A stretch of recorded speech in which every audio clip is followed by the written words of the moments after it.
I've always been interested in what most people would call old-fashioned homemaking. Our grandparents and great-grandparents lived through some tough times and have so much that they can teach us about thriftiness and making do, being content with what you have, and many other lessons.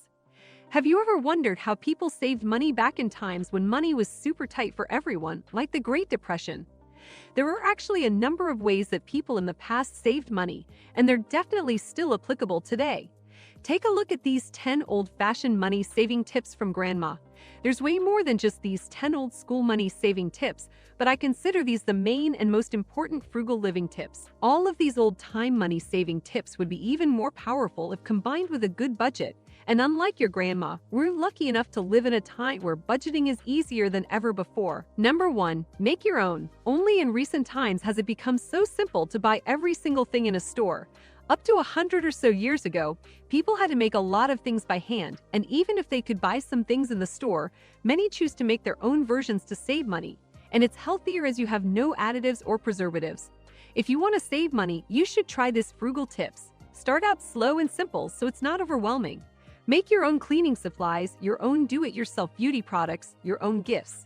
You'll learn important skills, save money, and it's fun and something the family can help with. Number 2. Grow your own. In your grandma's time, it would have been considered strange to consistently have to buy packaged fresh herbs at the grocery store to use in recipes.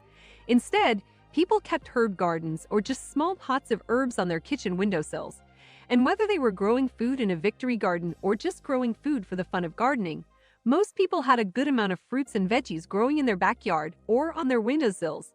In this era of genetically modified and less than natural food, growing your own food is even more important. And since it can also save you money, it's a win-win. Number 3. Preserve. If you're something of a wasteful person when it comes to food, your grandma likely would be pretty shocked to see you throw away scraps of food or let other food expire. Back in the day, people were very careful about using everything up.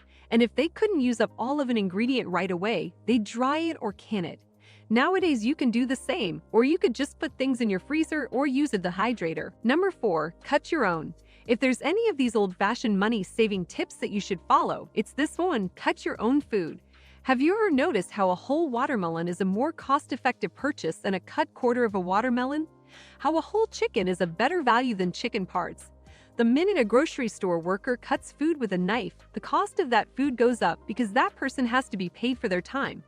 Pre-cut food is more convenient, but that convenience will cost you. So save money and cut your own produce and meat when possible. Number 5. Use cash. Some of the best old-fashioned money-saving tips may be the most difficult to accept. But trust me, using cash more than credit will greatly change your finances for the better. Credit cards didn't come into existence until the 1950s, so you can bet your grandma's family wasn't using them in their day-to-day purchases. And while buying on credit in one form or another has pretty much always existed, people weren't as keen on the idea until the easy-to-use credit cards started becoming popular. Instead, people mainly paid with cash. If they didn't have the money for something, they just didn't get it. If you want to be frugal and save money, you should do the same. A great way to do this is with the envelope system. Number 6. Repair or upcycle.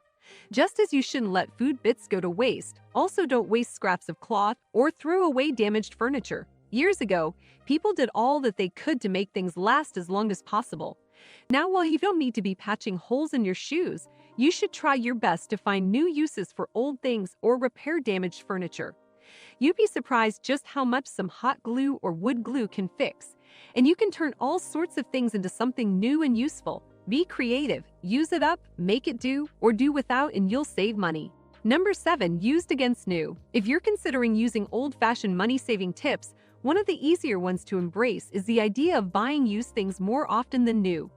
Years ago, people didn't look down so much on used goods. Any car, used or new, was good enough for most people as long as it ran. And clothes were clothes, whether they were brand new off the rack or handed down from a sibling. So have the frugal mindset of the people from the olden times and start buying more used things than new. Number 8. Do your own work. Convenience is great. It's part of what defines this era. It's also part of what defines most people's debt problems. Convenience saves time, but costs money. So if money is tight or you need to save up, you need to do more of your own work and pay less for other people to do it for you. This means skip getting your furniture delivered and bring it home in your own car or rent a truck to haul it yourself. Cut your own lawn, clean your own gutters, rent your own power washer to clean your driveway yourself. If you can, paint your own home. You'll spend time doing the work, sure, but you'll save money and get the pride of knowing that the great job you're admiring was accomplished by you. Number 9, don't go disposable. We all throw away way too much these days. Back in the times of the Great Depression, people wouldn't dare buy rolls of paper towels that they had to replenish weekly, and they definitely wouldn't use paper plates when they barely had the money to put food on the table. Instead, they'd use reusable things. If you want to save money, buy or make your own reusable items.